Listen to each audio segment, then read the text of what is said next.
Breaking news. Chess ने कल सबके सामने मेलोडी के आगे अपना दिल खोलकर रख दिया और उसे बहुत ही बुरी तरह से रिजेक्शन मिला।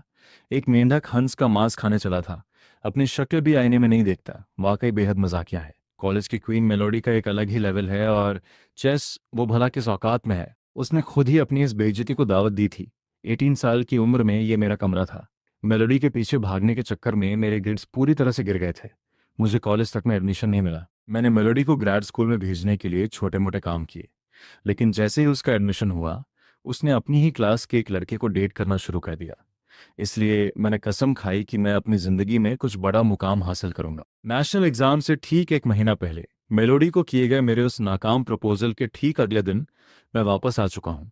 मैं अपनी जिंदगी के सबसे बड़े टर्निंग पॉइंट वाले दिन पर दोबारा लौट आया हूँ। अपनी पिछली जिंदगी में मैंने एक लड़की के लिए अपनी इज्जत दांव पर लगा दी थी। मैंने अपने ही हाथों से अपना भविष्य तबाह कर लिया था। लेकिन इस बार मैं उस दूसरी लड़की की किस्मत बदलने जा रहा हूँ। वह एक ऐसी लड़की थी जिससे मैं अपने करियर के आखिरी दिनों में इत्तेफाक से मिला था। मुझे बाद में पता चला कि उसकी पूरी जिंदगी एक बेहद घुटन भरी त्रासदी थी। डॉक्टर साहब, प्लीज मैं आपके आगे हाथ जोड़ती हूँ, मेरी माँ को बचा लीजिए।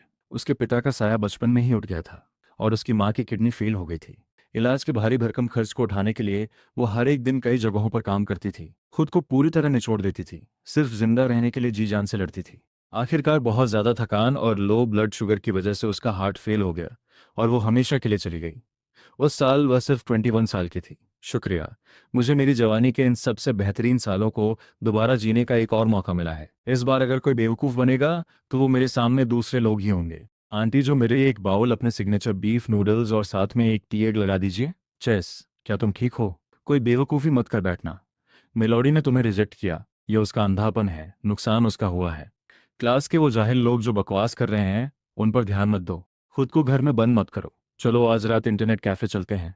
मैं अपने यासुओ कैरेक्टर से तुम्हें गेम में कैरी करूंगा। तुम्हारा सारा गुस्सा शांत हो जाएगा। अपनी पिछली जिंदगी में ठीक इसी पल मैं एक लाश की तरह छत को घूर रहा था। मैंने मैक को ब्लॉक कर दिया था और वो बेचारा पूरी रात मेरी आंखों के नीचे काले घेरे लिए मेरे अपार्टमेंट के बाहर खड़ा रहा था। मैं ठीक हूँ, जल्द ही मिलते हैं। जवानी वही है जो बिना किसी बेवकूफ़ी के गुजारी जाए। अब लग रहा है कि जिंदगी जीने लायक है। आंटी जो, मेरा पेट पूरी तरह भर गया। आपके हाथ का स्वाद दिन ब दिन और बेहतर होता जा रहा है। आज भी वही पुराना परफेक्ट जायका है। अरे तो आखिरकार तुम्हें घर आने की फुर्सत मिल ही गई। मुझे तो लगा था कि तुम हमेशा के लिए बाहर ही भटकते रहोगे। अरे वाह मम्मी, आप तो अपने ही बेटे का सौदा बड़ी आसानी से कर रही हैं। वैसे वो बात, अरे रुको, तुम्हारे बालों को क्या हुआ है?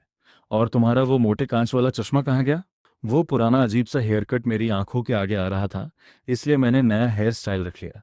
रही बात चश्मे की, तो अब मुझे उसके बिना भी बिल्कुल साफ दिखाई देता है। तो मम्मी बताइए, आपका बेटा हैंडसम लग रहा है या नहीं? बस करो बस करो, अपनी तारीफें खुद करना बंद करो और जल्दी से हाथ धोकर डिनर के लिए आओ।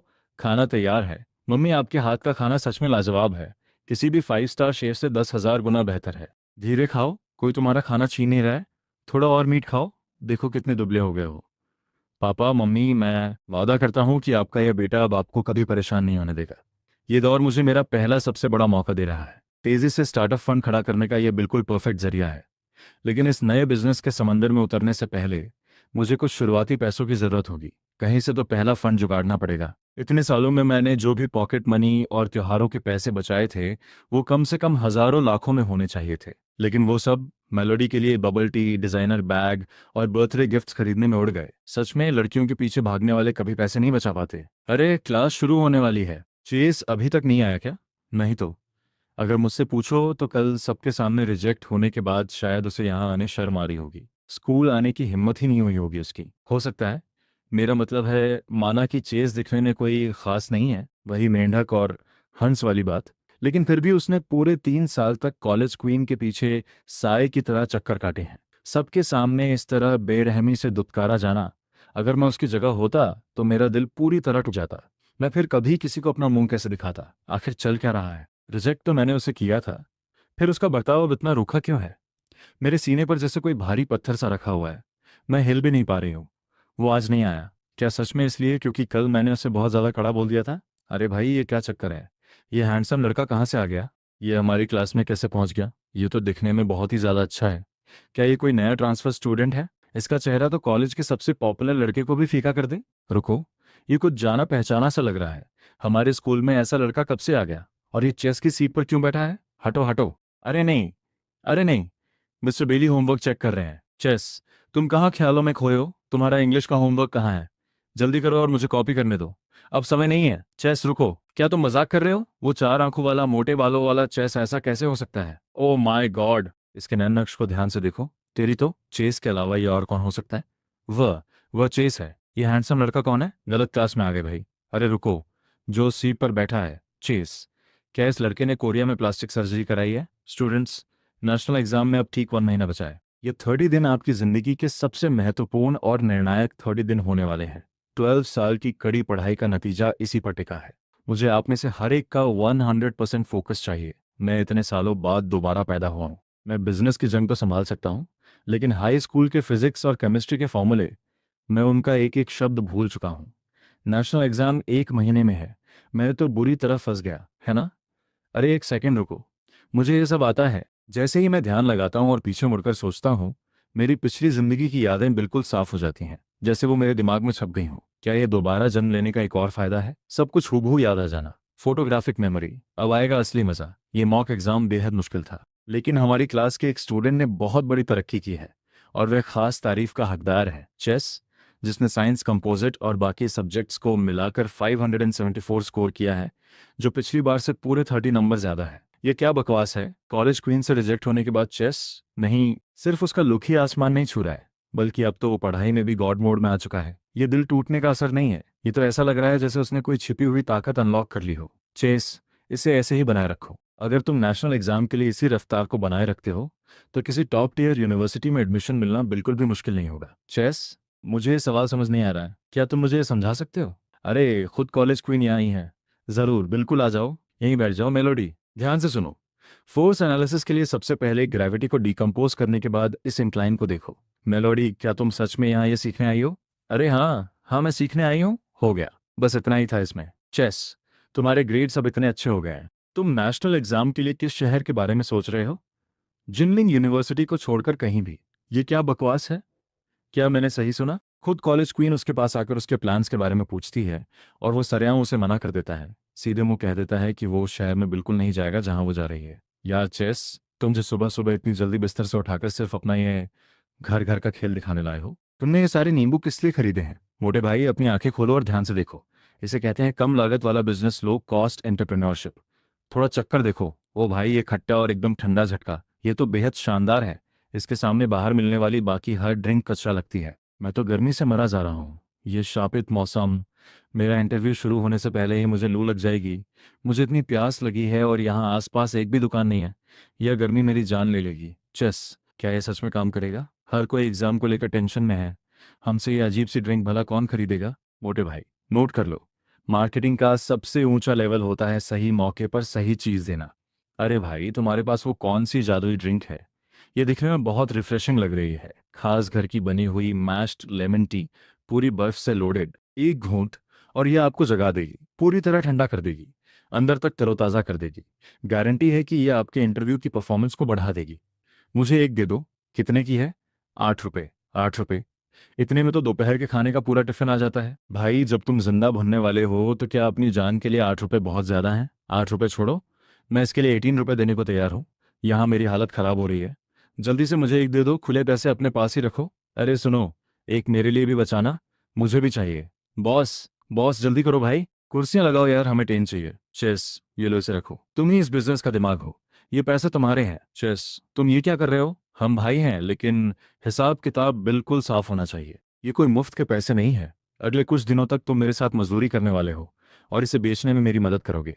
ये तुम्हारे पहले दिन की कमाई है। तेरी तो पूरे 400 रुपये। मैंने अपनी जिंदगी में कभी एक साथ इतनी पॉकेट मनी नहीं देखी। चस, आज से मैं तुम्हारा पक्का चेला हूं। अरे ओ मूर्ख मोटे भाई, तुम्हें अंदाजा भी नहीं है कि इस 400 रुपये के बदले तुम्हें कितनी कमरतोड़ मेहनत करनी पड़ने वाली है। 3 दिन और कुल मुनाफा पूरे 21,000 रुपये। मैक, यह तो बस हमारी पहली कमाई है।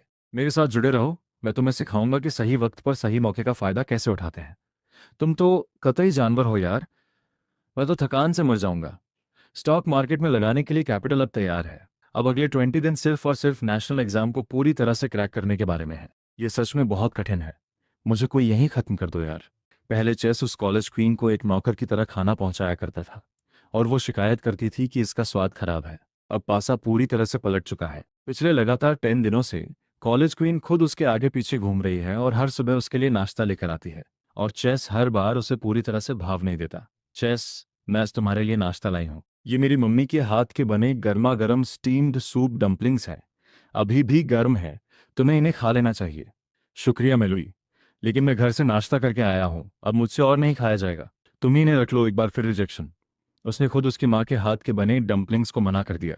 अपनी पिछली जिंदगी में मैंने आधी जिंदगी उसके लिए अपना दिल छोड़ कर रख दिया था। बदले में मुझे कभी कुछ भी नहीं मिला। अब मैं उससे इस तरह बर्ताव करता हूँ जैसे वो कोई है ही नहीं।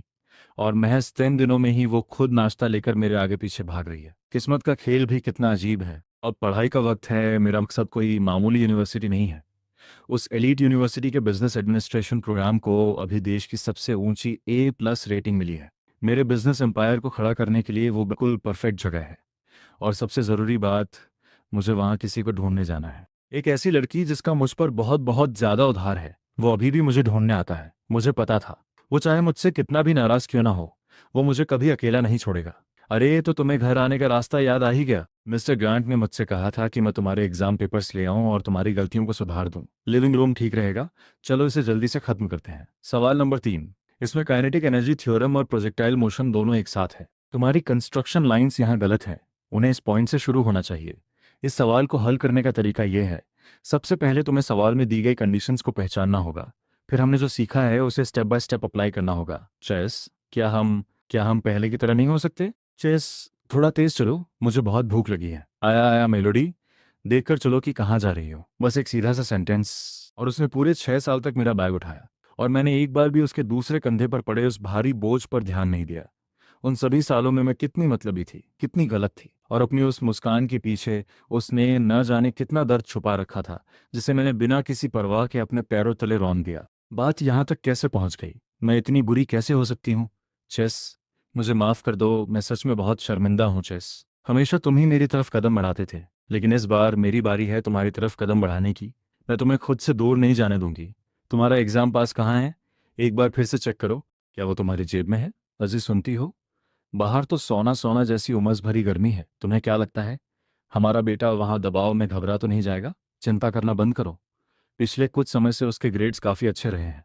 उफ, ये गर्मी मेरी जान लेगी। अजी देखो, उधर देखो। क्या वो हमारा बेटा है? हाँ। माफ कीजिएगा, सुनिए, एग्जाम खत्म होने में अभी काफी समय बाकी है। आप इतनी जल्दी बाहर क्यों आ गए? क्या सवाल बहुत ज्यादा मुश्किल थे इसलिए आपने हार मान ली? मैं जल्दी बाहर सिर्फ इसलिए आया हूँ क्योंकि मेरे पैर लंबे हैं तो मैं तेज चलता हूँ। आपको क्या लगता है कि पिछले सालों के मुकाबले इस साल का एग्जाम आसान था या मुश्किल? मैडम, मैं पहली बार नेशनल एग्जाम दे रहा हूँ। मुश्किल की तुलना करने वाले इस सवाल के लिए शायद आपको एग्जाम हॉल के अंदर किसी ऐसे स्टूडेंट को ढूंढना पड़ेगा जो दोबारा ये एग्जाम दे रहा हो। तो फिर चूंकि आपने अपना पेपर जल्दी सबमिट कर दिया है, आपको क्या लगता है कि आपका एग्जाम कैसा गया? क्या आप अपने स्कोर का अंदाजा लगा सकते हैं? हाथ जेब में है और मुझे पता भी नहीं कि टक्कर का कोई सामने था भी या नहीं। ओए छोटे बदमाश, पूरे देश के सामने नेशनल टेलीविजन पर तुम्हारी हिम्मत तो देखो। एक रिपोर्टर को ऐसा करारा जवाब देने की जुर्रत? मम्मी, मम्मी, बस भी करो ना, चलो पहले कार में बैठते हैं, ये गर्मी मुझे मार डालेगी। स्कोर आ गए, स्कोर आ गए। क्लास का ग्रुप चैट पूरी तरह से भरा जा रहा है, जल्दी करो। वेबसाइट खोलो और अपना स्कोर चेक करो। चेस, तुम बस वहां चुपचाप क्यों खड़े हो? तुम इतने शांत कैसे रह सकते हो? मम्मी, जैसा मेरा एग्जाम गया है, क्या मुझे चेक करने की भी जरूरत है? बस अच्छी खबर का इंतजार करो। पेकिंग यूनिवर्सिटी का एडमिशन ऑफिस। इससे अच्छा तो तुम हार्वर्ड कह देते। धोखेबाज मुझे बेवकूफ बनाने चले हैं, चलो भागो यहाँ से। मम्मी, क्या हुआ? मम्मी, वो सच में पेकिंग यूनिवर्सिटी का ही फोन था। चिंगहुआ यूनिवर्सिटी का एडमिशन ऑफिस।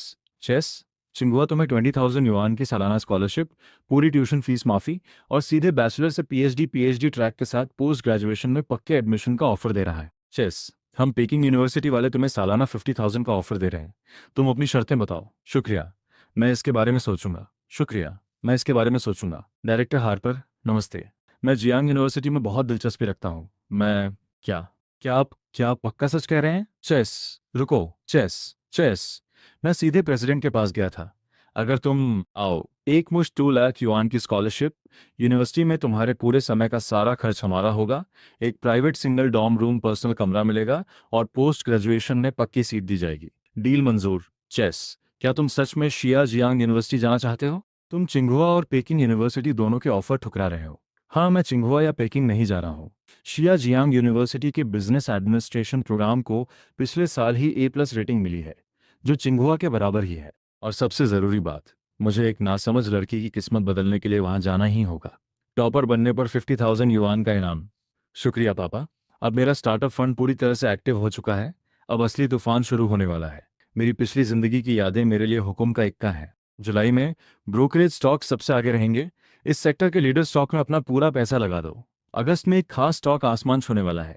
सही मौके का फायदा उठाओ, अपनी पोजीशन बदलो और स्टॉक्स को स्वैप कर दो। चेस, क्या नेशनल एग्जाम के बाद तुम्हारा दिमाग पूरी तरह खराब हो गया है? हर दिन तुम खुद को कमरे में बंद करके कंप्यूटर को घूरते हुए गेम खेलते रहते हो। क्या तुम्हें अपनी आंखों की रोशनी बचाकर नहीं रखनी?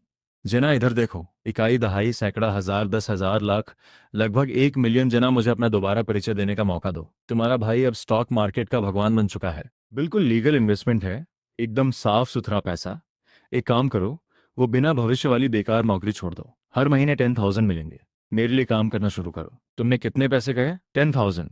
मैं तैयार हूँ। मैं अभी जाकर उस घटिया नौकरी से इस्तीफा देकर आती हूँ।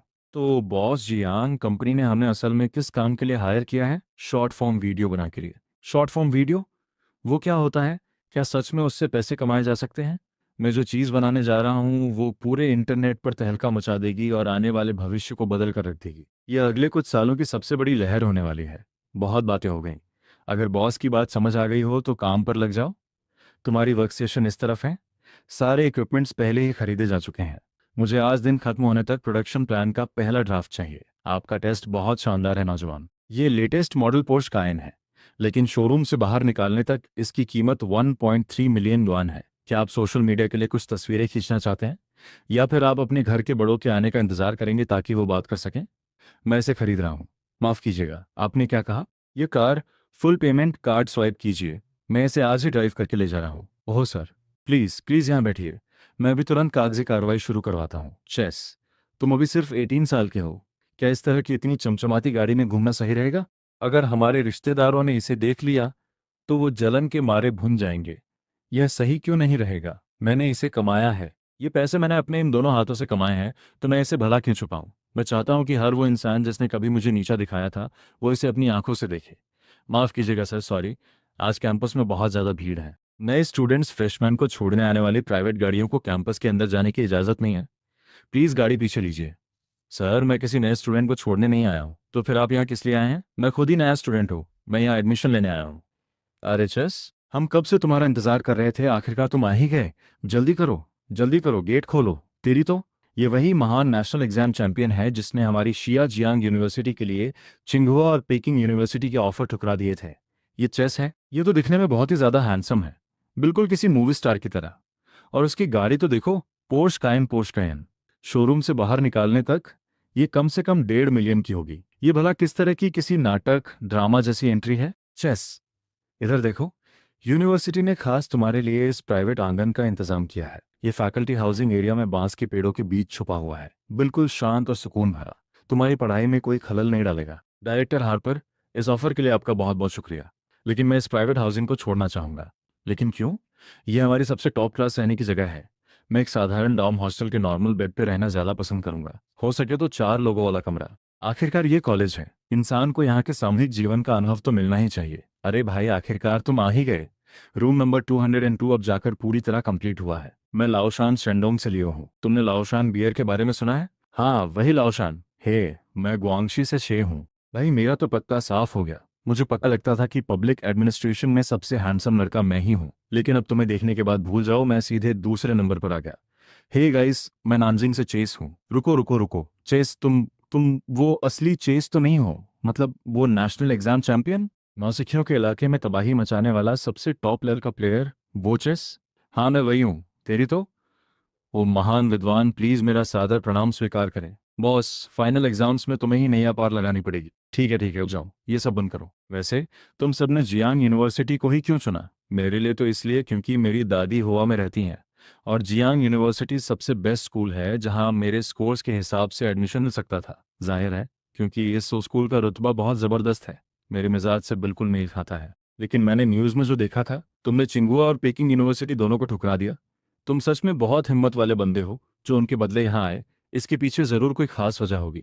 चलो देश के अलग अलग कोनों से हम चारों का रूम नंबर 202 में एक साथ आने की खुशी में चीयर्स चीयर्स। स्टूडेंट्स, इस साल शियाजियांग यूनिवर्सिटी 735 के एक हैरान कर देने वाले स्कोर के साथ एक बेहद असाधारण नए स्टूडेंट का स्वागत कर रही है।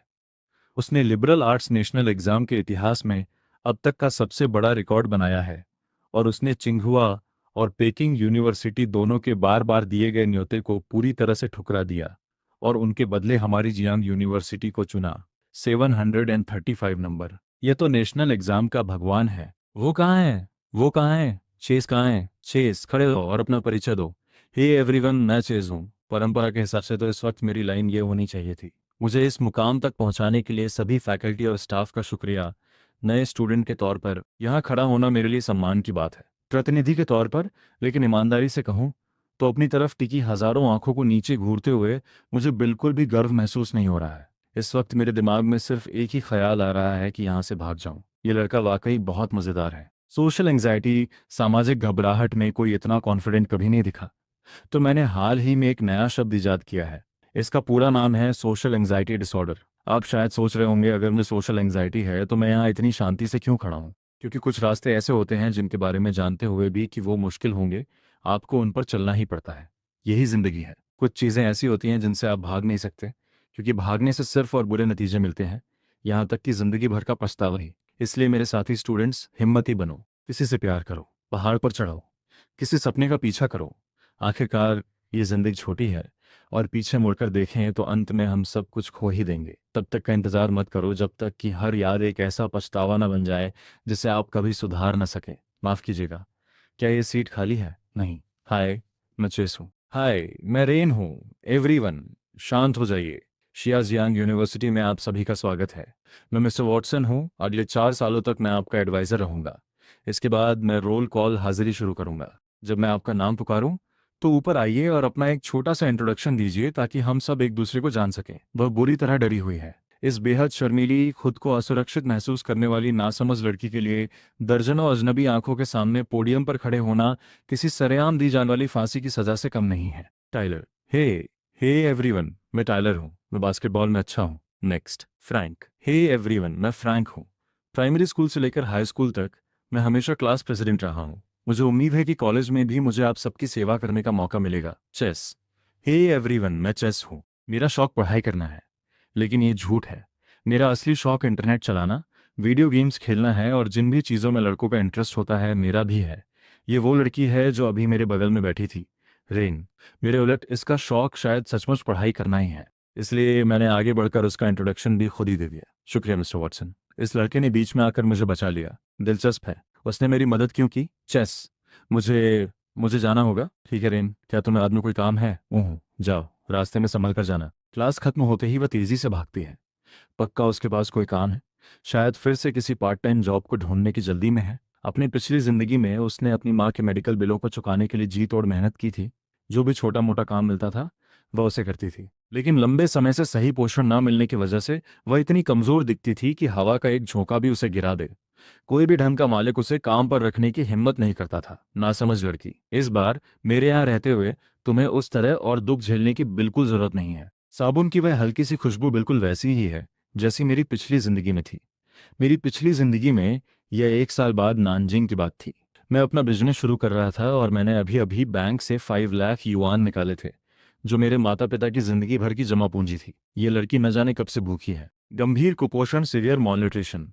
अगर थोड़ी सी भी देर हो जाती तो उसका ब्रेन और हार्ट हमेशा के लिए फेल हो सकते थे। शुक्रिया। इसमें कितने पैसे खर्च हुए? मैं काम करके आपको वापस चुका दूंगी, इसकी चिंता मत करो। बस ग्लूकोज की कुछ बोतलें थीं। ये कोई बड़ी बात नहीं थी। तुम्हारा तुम्हारा नाम क्या है? मैं रेन हूँ, शियाजियांग यूनिवर्सिटी में सेकेंड ईयर की स्टूडेंट हूँ।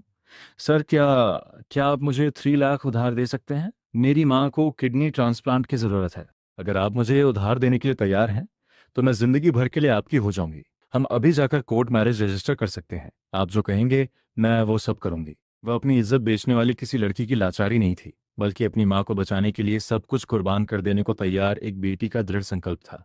बिजनेस शुरू करने में ज़्यादा से ज़्यादा 2 लाख का खर्च आता, बाकी के 3 लाख मैं उसे उधार दे सकता था। लेकिन उस वक्त मेरे दिल पर मेलोडी का साया मंडरा रहा था, एक ऐसा साया जिसे मैं झटक नहीं पा रहा था। मैं तब भी यही ख्वाब देख रहा था कि एक बार मेरा बिजनेस चल पड़े और मैं खूब पैसे कमा लूँ, तो मैं फिर से उसकी दुनिया में वापस लौट सकूंगा। अगर बिजनेस में और इन्वेस्टमेंट की ज़रूरत पड़ गई तो मुझे माफ़ करना, मेरे पास इस पैसे के लिए कुछ और प्लान्स हैं। 3 महीने बाद मैंने दोबारा रेम का नाम सुना, और इसके साथ आई दुनिया की सबसे दिल दहला देने वाली खबर। उसके पिता का साया बचपन में ही उड़ गया था। उसके दादाजी बीमारी से चल बसे थे। परिवार को जिंदा रखने की कोशिश में उसकी माँ ने इतनी मेहनत की कि उनकी किडनी फेल हो गई। सिर्फ सर्जरी का खर्च ही 3 लाख था। और वो लड़की जो हर वक्त खाने के नाम पर सिर्फ 3 सूखे बंस और पानी मिली हुई दलिया खाती थी, उसने अपने हर एक रिश्तेदार के आगे हाथ फैलाए पर वो 3000 रुपए तक नहीं जुटा सकी। जब उसकी उम्मीद की आखिरी किरण भी टूट गई, तो वो किसी पागल औरत की तरह एक दिन में 3-3 नौकरियां करने लगी। आखिरकार गंभीर लो ब्लड शुगर की वजह से उसका हार्ट फेल हो गया, और वो अपने सालों से बीमार माँ के बगल में ही हमेशा के लिए सो गई। उस साल वह सिर्फ 21 साल की थी। आज मैंने क्लासमेट्स को अम्यूजमेंट पार्क, मनोरंजन पार्क के बारे में बातें करते सुना। पता नहीं वो अंदर से कैसा दिखता होगा। काश मैं 20 साल की होने से पहले उसे एक बार देख पाती। आज मेरे क्लासमेट्स इस बात पर चर्चा कर रहे थे कि इस वीकेंड कहाँ जाना है। मेरी उनके साथ शामिल होने की हिम्मत ही नहीं हुई। मेरे पास कोई वीकेंड नहीं होता, मुझे काम में माँ की मदद करनी होती है। लेकिन काश मुझे ऐसा ना करना पड़ता। माँ पहले से ही बहुत थक चुकी हैं। दादी ने आज स्कूल के सामान के लिए चुपके से मुझे 5 युआन दिए। मुझे पता है उन्होंने ये पैसे कबाड़ इकट्ठा करके बचाए थे। मैं इन्हें संभाल कर रखूंगी और एक दिन दादी के लिए नए कपड़े खरीदूंगी। उसकी डायरी में खुशी नाम की कोई चीज़ ही नहीं है। उसका हर एक दिन सिर्फ पैसों की चिंता से भरा हुआ है। यहाँ तक कि वो एक नई पेंसिल खरीदने की हिम्मत भी नहीं कर पाती। लेकिन जब यह दुनिया उसके साथ इतनी बेरहम है, तब भी वो इतनी मासूम और नेक बनी हुई है कि यह देखकर दिल टूट जाता है। मैंने आज आंटी वाम की दुकान संभालने में मदद की। उन्होंने मुझे एक्स्ट्रा 10 युआन दिए। मुझे पता है वो मेरी मदद करने की कोशिश कर रही थी। मुझे इस एहसान को हमेशा याद रखना होगा। मेरी डेस्क पर बैठने वाली सहेली ने मुझे एक इरेजर दिया, कहा कि उसने गलती से बहुत ज़्यादा खरीद लिए हैं। मुझे पता है उसने ये जानबूझकर किया था। शुक्रिया। लेकिन मैं इसे जाहिर नहीं होने दे सकती, नहीं तो अगली बार वो मेरी मदद करने की हिम्मत नहीं करेगी। चेस, क्या हुआ? कोई बुरा सपना देखा क्या? मैं ठीक हूँ, नासमझ लड़की। अब जब मैं इस जिंदगी में वापस लौट आया हूँ, तो चाहे मुझे मौत से ही क्यों न लड़ना पड़े, मैं उस पिछली जिंदगी की त्रासदी का एक भी साया तुम्हें छूने तक नहीं दूंगी। रेन, चेस, क्या कुछ गड़बड़ है? तुम कहाँ जा रही हो? वापस हॉस्टल जा रही हो? मैं भी उसी तरफ जा रहा हूँ। आओ, मैं तुम्हें छोड़ देता हूँ। नहीं नहीं, कोई बात नहीं, मैं खुद पैदल चली जाऊंगी, शुक्रिया। तुम्हें अंदाजा भी है कि इस वक्त क्या समय हुआ है? हॉस्टल वापस जा रही हो? पर क्या इस वक्त कैफेटेरिया में कोई खाना बचा भी होगा? मेरी फ़ोन की बैटरी फिर से ख़राब हो गई है। ये बिना किसी वजह के बार बार बंद हो जाता है। मुझे तो इस वक्त सही समय भी नहीं पता। मेरी गाड़ी उधर खड़ी है, चलो चले। सच में कोई बात नहीं, अगर मैं काफ़ी तेज़ दौड़ूंगी तो अभी भी टाइम से पहुंच जाऊंगी। बस अंदर बैठो। मेरी गाड़ी में ज़्यादा देर पार्क नहीं रह सकती। अगर पार्किंग टिकट कट गया तो सीधा 200 युआन का जुर्माना लगेगा। 200 युआन। मेरे पूरे सेमेस्टर के रहने का खर्च ही सिर्फ कुछ 100 युआन है। 200 युआन तो बहुत बड़ी रकम है। अगर मेरी वजह से इन पर जुर्माना लग गया तो मैं उसे कभी कैसे चुका पाऊंगी? सामने पैसेंजर सीट पर बैठ जाओ, पीछे का दरवाज़ा खराब है, वो नहीं खुलेगा। मुझे इसके बारे में नहीं पता। क्या सीट बहुत ज़्यादा गर्म है? अरे नहीं। नहीं तो फिर तुम सीट के ऊपर इस तरह हवा में क्यों लटकी हुई हो? क्या ऐसे बैठने में थकान नहीं हो रही? मुझे मुझे आज थोड़ी गर्मी लग रही है, मुझे थोड़ा पसीना आ गया था। आपकी गाड़ी बहुत साफ है। मुझे डर लग रहा है, डर कि कहीं मैं सीट गंदी ना कर दूं। नासमझ लड़की, ये सिर्फ एक गाड़ी है। मेरी नज़रों में ये तुम्हारे सिर के एक बाल के बराबर भी कीमती नहीं है। सीट बेल्ट लगा लो। ओ माय गॉड, ये क्या कर रहे हैं? देखो, अब तुम्हारी पीठ वैसे भी सीट से छू चुकी है, तो ये पहले ही गंदी हो चुकी है। इसलिए अब खुद को तकलीफ देना बंद करो और ठीक से बैठ जाओ। तुम बाद में कभी मेरे लिए इस सीट को साफ करना। मैं इसे साफ कर दूंगी। मैं इसे बिल्कुल चमका दूंगी।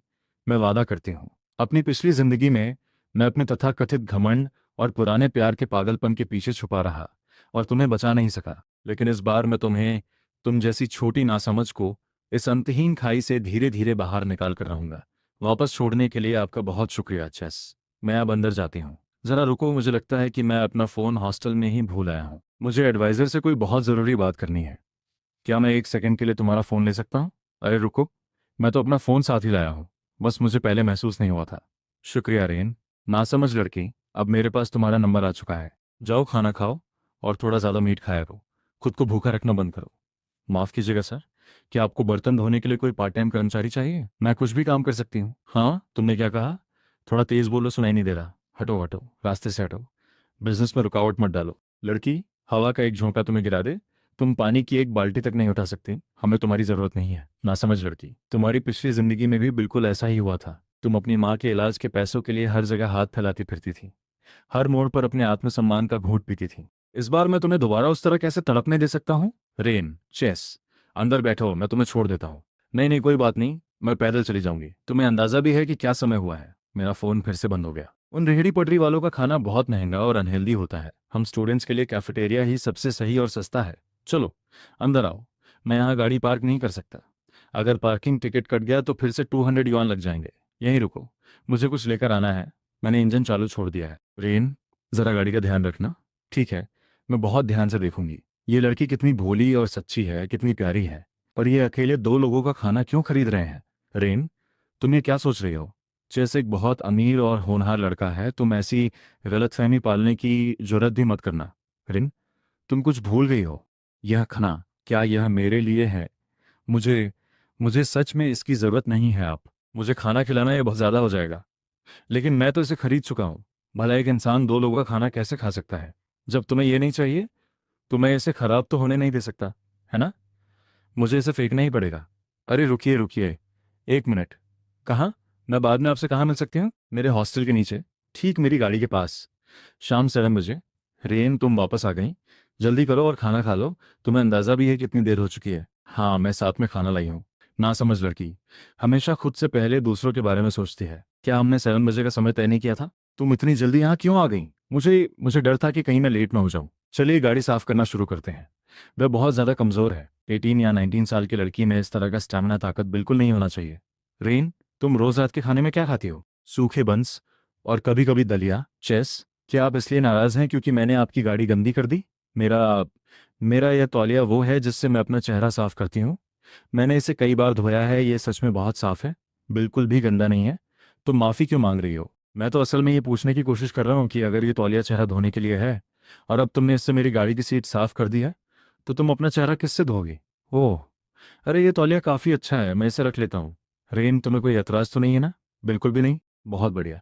लेकिन मैं कभी कोई चीज़ मुफ्त में नहीं लेता। चूंकि मैंने तुम्हारा तौलिया लिया है, इसलिए मुझे तुम्हें एक नया तौलिया दिलाने ले जाना होगा। चलो चलें। चेस, आपको सच में ऐसा करने की ज़रूरत नहीं है। ये बहुत महंगा है, मैं सच में इसे स्वीकार नहीं कर सकती। ये तौलिया एक बराबर का सौदा ट्रेड है। मैंने तुमसे कहा था ना कि मैं कोई भी चीज़ मुफ्त में नहीं लेता, और इसे वापस भी नहीं किया जा सकता। रेन, बस इसे मेरे लिए इस्तेमाल कर लो। नहीं, ये बहुत महंगा है। मैं ऐसे ही आपकी चीज़ें मुफ्त में नहीं ले सकती। तुमने गाड़ी साफ करने का काम काफ़ी अच्छे से किया है। ये बेड कर्टेन, बिस्तर का पर्दा आने वाले समय में 3 बार गाड़ी धोने की पेमेंट है। जब मैं बाहर गाड़ी धुलवाता हूँ तो हर बार कम से कम 40 युआन का खर्च आता है। 3 बार गाड़ी धोने के 120 युआन हुए, और ये बेड कर्टेन सिर्फ 70 का है। तो इस तरह से मैं असल में 50 युआन के फ़ायदे में हूँ। लेकिन बेशक अगर तुम ऐसा नहीं करना चाहती तो बस ऐसा समझो कि मैंने इस डील का जिक्र ही नहीं किया। वैसे भी ये मेरे किसी काम का नहीं है, मैं इसे फेंक दूंगा। इसे मत फेंकिए। मैं मैं ये डील स्वीकार करती हूँ। मैं वादा करती हूँ कि मैं आपकी गाड़ी बहुत अच्छे से साफ करूंगी। जहाँ तक मुझे याद है, मेरी दुनिया में अंतहीन काम और कभी न चुकाए जा सकने वाले कर्ज के सिवा कुछ नहीं था। हर तरफ सिर्फ धुंधलापन और कड़कड़ाती ठंड थी। लेकिन आज कोई मेरे लिए सबसे स्वादिष्ट खाना लेकर आया, और सबसे अनाड़ी लेकिन बेहद नाजुक तरीके से मेरे लिए एक नया तौलिया और एक बेड कर्टेन खरीदा। Hello rain, good morning. मैं चेस बोल रहा हूँ। चेस, क्या तुम आज फ्री हो? मुझे एक मदद चाहिए। मेरे साथ बुक स्टोर चलो कुछ टेक्स्ट बुक्स चुनने के लिए। मैंने सुना है कि तुम हाई स्कूल में टॉप स्टूडेंट थी, तो मुझे समझने में मदद करो कि क्या अच्छा है। मैं सच में ज़्यादा नहीं जानती। ज़्यादा? बिल्कुल परफेक्ट। फिर हम दोनों मिलकर इसे समझ लेंगे। मैं तुम्हारे हॉस्टल के नीचे तुम्हारा इंतज़ार करूंगा। 30 मिनट में मिलते हैं।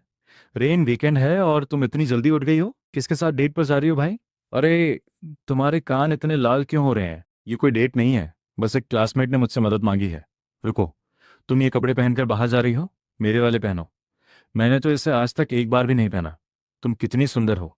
इस तरह अच्छे से तैयार ना होना तो हुस्न की बर्बादी है। सुंदर, यह शब्द तो कभी मेरी जिंदगी के आसपास भी नहीं भटका। इतने अच्छे कपड़े, मैं इन्हें पहनने के लायक नहीं हूँ। नहीं शुक्रिया टीना, मैं अपने ही कपड़े पहन लूंगी। गुड मॉर्निंग चेस, चले चलते हैं, बुक स्टोर कैंपस के गेट के पास ही है। रेन, क्या तुम थोड़ा तेज चल सकती हो? मेरे बगल में आकर चलो, मैं तुम्हें खा नहीं जाऊंगा। तुम नानजिंग से हो, है ना? नानजिंग बहुत ही खूबसूरत जगह है। घर पर कौन कौन है? मेरी मेरी मम्मी और मेरी दादी। और तुम्हारे पापा? मुझे माफ़ करना, मुझे ये नहीं पूछना चाहिए था। दरअसल मेरे पापा का साया भी बचपन में ही उठ गया था, हार्ट की बीमारी थी। जब मैं 7 साल का था तब वो चले गए। तो मुझे लगता है कि हम दोनों एक ही कश्ती के सवार हैं। मेरे पापा की मौत एक कंस्ट्रक्शन साइट पर हादसे में हुई थी। उस साल मैं 5 साल की थी। मचान गिर गया था। खबर सुनते ही मेरे दादाजी वहीं ढेर हो गए। उन्हें जल्दी से हॉस्पिटल ले जाया गया पर वो उन्हें बचा नहीं सके। उसके बाद क्या हुआ? उसके बाद मम्मी ने अकेले ही पूरे परिवार को संभाला। दिन में एक फैक्ट्री में काम करती थी, रात को एक रेस्टोरेंट में बर्तन होती थी, और सुबह होने से पहले मंडी में फल सब्जियां ढोती थीं।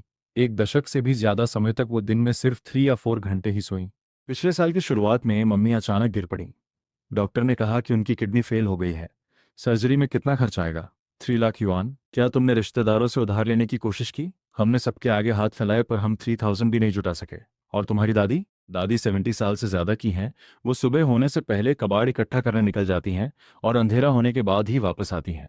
वो अपने ऊपर एक पैसा भी खर्च नहीं करती, एक एक पाई मेरे रहने के खर्च के लिए बचाती हैं। मैंने कह दिया। मैंने अपनी यह बिखरी हुई बदहाल और दुखों से भरी जिंदगी उसके सामने खोल कर रख दी। अब किसी भी सेकंड वो भी बाकी सब लोगों की तरह हो जाएगा। या तो मुझ पर तरस खाएगा या मुझसे नफरत करेगा, फिर जल्दी में जाने का कोई बहाना बनाएगा और मुझसे फिर कभी बात नहीं करेगा। चलोगी? क्या हमने ये नहीं कहा था कि पहले बुक स्टोर चलेंगे, बाकी सब बातें बाद में देख लेंगे? वो भागा नहीं, उसने मुझसे नफरत नहीं की। तुम वहां खड़ी क्या कर रही हो? अंदर आओ। इस तरह की जगह मेरे जैसे इंसान के लिए नहीं बनी है। रेन, अगर तुम यहाँ नहीं आओगी तो मुझे कैसे पता चलेगा कि कौन सी किताबें अच्छी हैं? क्या तुम चाहती हो कि मैं आंखें बंद करके कोई भी किताब चुन लूं? मैंने इसे पहले पढ़ा है, हाई स्कूल में लाइब्रेरी से उधार लिया था। कैसी थी वो? बहुत सतही शैलो है, उसकी थ्योरी में गहराई नहीं है।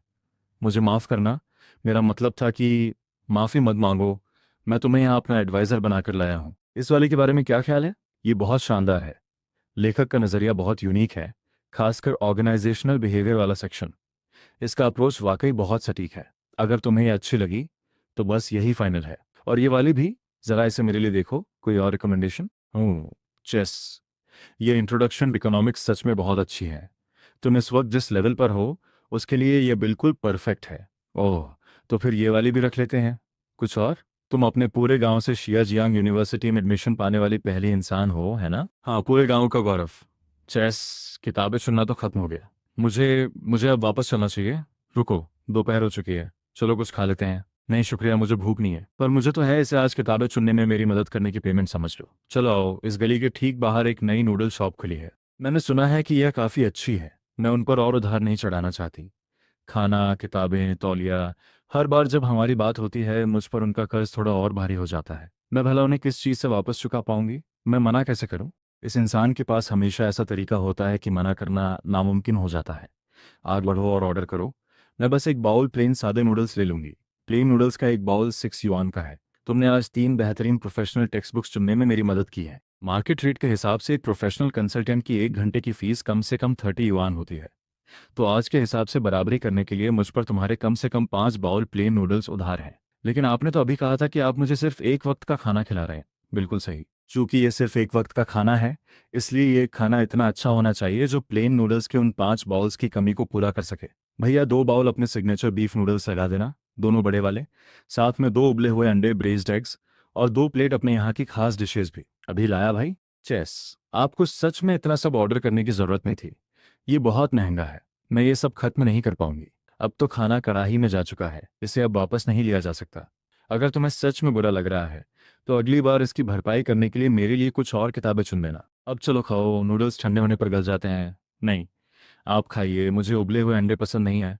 इनमें वो उबला हुआ स्वाद बहुत ज़्यादा होता है। तुम भी ना? चलो मैं ही खा लेता हूँ। खाने को बर्बाद तो नहीं होने दे सकते। ये कितना स्वादिष्ट है। बीफ कितना संभला हुआ है, नूडल्स कितने चबाने लायक चुई हैं, और इसका सूप कितना गाढ़ा और लजीज है। अगर कम पड़े तो और ले लेना। ये बहुत सारा है, सच में बहुत ज़्यादा है। मुझे उतनी भूख नहीं है, इसमें मीट बहुत ज़्यादा है। मैं इसे खत्म नहीं कर पाऊंगी, आप ही खाइए। रोना मत, रेन। तुम इस इंसान के सामने बिल्कुल भी नहीं रो सकती। ये बहुत शर्मिंदगी भरा होगा, लेकिन मैं इसे रोक नहीं पा रही हूँ। मेरी पूरी जिंदगी में मम्मी और दादी के अलावा किसी ने भी, एक भी इंसान ने मेरे साथ कभी इतनी भलाई नहीं की। और वो तो मुझे 1 महीने से भी कम समय से जानते हैं। चेस, हाँ बताओ। शुक्रिया? किस लिए? दोस्तों को शुक्रिया कहने की जरूरत नहीं होती। दोस्त, मेरा एक दोस्त है। मुझे लगा था कि मेरी पूरी जिंदगी ऐसी ही रहेगी, नाली के चूहे की तरह अकेलेपन में घिसटती हुई। लेकिन अब मेरे ठीक सामने बैठा यह होनहार लड़का मुझसे कहता है कि हम दोस्त हैं। तुम रो क्यों रही हो? अगर तुम्हें सच में इस खाने को लेकर बुरा लग रहा है तो बस धीरे धीरे समय के साथ मुझे वापस चुका देना। कैसे? मुझे सोचने दो। जैसे मेरी किताबें चुनने में मदद करना या मेरी गाड़ी धोना। सच कहूं तो मैंने अभी तक पूरी तरह से सोचा नहीं है। जब सोच लूंगा तो तुम्हें बता दूंगा। तुम मुस्कुरा रही हो, इसका मतलब तुम मान गई हो। बाद में मुकर मत जाना। Hello director Wells. मैं चेस बोल रहा हूँ। ओह मिस्टर जियांग, नमस्ते नमस्ते। मैं आपके लिए क्या कर सकता हूँ? बस हुक्म कीजिए। वो जो नेफ्रोलॉजी किडनी की मरीज के बारे में मैंने आपसे पता करने को कहा था, उसकी कोई रिपोर्ट आई क्या? हमारे पास सारी डिटेल्स आ चुकी हैं। लिली, उम्र 43 साल, स्टेज 2 किडनी फेलियर। जब तक उन्हें समय पर किडनी ट्रांसप्लांट मिल जाता है तब तक उनके ठीक होने की उम्मीद बहुत शानदार है। हालांकि इसमें कुल खर्च करीब 3,50,000 आएगा। सर्जरी का शेड्यूल तय कीजिए। जो भी सबसे बेस्ट रिसोर्सेज हों उनका इस्तेमाल कीजिए, और याद रहे ये सब स्कॉलरशिप मेडिकल एड प्रोग्राम के नाम के तहत ही होना चाहिए। मरीज को कभी पता नहीं चलना चाहिए कि ये मेरा पर्सनल अरेंजमेंट है। मिस्टर जियांग, हॉस्पिटल की बही खाता बुक कीपिंग संभालना थोड़ा मुश्किल होगा। एक एक पैसे का खर्च मैं खुद उठाऊंगा। आज दोपहर तक फंड अकाउंट में पहुंच जाएगा। लेकिन हॉस्पिटल की तरफ से बाहर जाने वाली कहानी बिल्कुल एक जैसी होनी चाहिए। अगर सच का एक हिस्सा भी बाहर लीक हुआ तो इसके जिम्मेदार आप होंगे। समझ गया। मैं लिली को जितनी जल्दी हो सके एडमिट करवाता हूँ। पूरा चेकअप होगा। जितना जल्दी हो उतना अच्छा है। अपनी पिछली जिंदगी में मैं तुम्हें और तुम्हारी माँ को नहीं बचा पाया था। इस बार मैं उस त्रासदी को कभी दोबारा नहीं दोहराने दूंगी। मेरे मौजूदा करोड़ों के नेटवर्थ के सामने महज 3,50,000 कुछ भी नहीं है। लेकिन उस नासमझ लड़की के लिए ये एक ऐसा भारी कर्ज है जो उसकी रीढ़ की हड्डी तोड़ सकता है। अगर उसे पता चला कि इसके पैसे मैंने दिए हैं तो उसके स्वभाव को देखते हुए वो ना तो खा पाएगी और न सो पाएगी। उसे लगेगा कि वो जिंदगी भर के लिए मेरी कर्जदार हो गई है। मुझे ये इसी तरीके से करना होगा ताकि वो साफ दिल से इसे स्वीकार कर सके। अरे रेन, चलो भी, मैं तुम्हें कैफेटेरिया ले चलता हूँ। नहीं, मैं बस हॉस्टल वापस जाकर सूखे बंस खा लूंगी। कैफेटेरिया में आज ही एक नया काउंटर खुला है। मैंने सुना है कि उनके स्वीट एंड सावर रिब्स बहुत लाजवाब हैं। अगर हम अभी नहीं गए तो वहाँ पागलों जैसी लाइन लग जाएगी। जल्दी करो, ये बहुत ज़्यादा है, मैं ये सब खत्म नहीं कर पाऊंगी। आराम से खाओ, तुम बहुत दुबली हो। तुम्हें और ज़्यादा मीट खाने की ज़रूरत है। अच्छा है ना? ये बहुत अद्भुत है, बहुत ही स्वादिष्ट। तुम इतना धीरे धीरे क्यों खा रही हो? ये इतना स्वादिष्ट है कि मैं नहीं चाहती कि ये खत्म हो जाए। ना समझ लड़की, मैं आज से तुम्हें ये रोज़ खिलाऊंगा। जितना मन करे उतना खाओ, खुद को मत रोको। अगर आप रोज ऐसा करते रहे तो आप मुझे मोटी करेंगे। थोड़ा सा वजन बढ़ना अच्छा है, पकड़ने में ज्यादा कंफर्टेबल आरामदायक रहेगा। रेन, क्या तुम चोरी छिपे कोई महंगा स्किन केयर इस्तेमाल कर रही हो? नहीं, क्यों? फिर तुम पहले से इतनी चमक कैसे रही हो? खुद को देखो। तुम्हारा रंग, तुम्हारी स्किन अब पहले जैसी सूखी नहीं है, और तुम्हारे बालों में एक अलग ही शाइन है। तुम बिल्कुल एक बदली हुई इंसान लग रही हो। मुझे बस ऐसा लग रहा है कि आजकल मेरी भूख थोड़ी बेहतर हो गई है, और मैं सो भी अच्छे से रही हूँ। हम कहाँ हैं? बाहर आओ। ओ मिस्टर जियांग, आप आ गए। प्रिंसिपल लेन, ये रेन है, वही जिसके बारे में मैंने आपसे पहले बात की थी। आह, ये दिखने में बहुत शांत और धैर्यवान लग रही है। बच्चों को पढ़ाने के लिए बिल्कुल परफेक्ट है। बच्चों को पढ़ाना?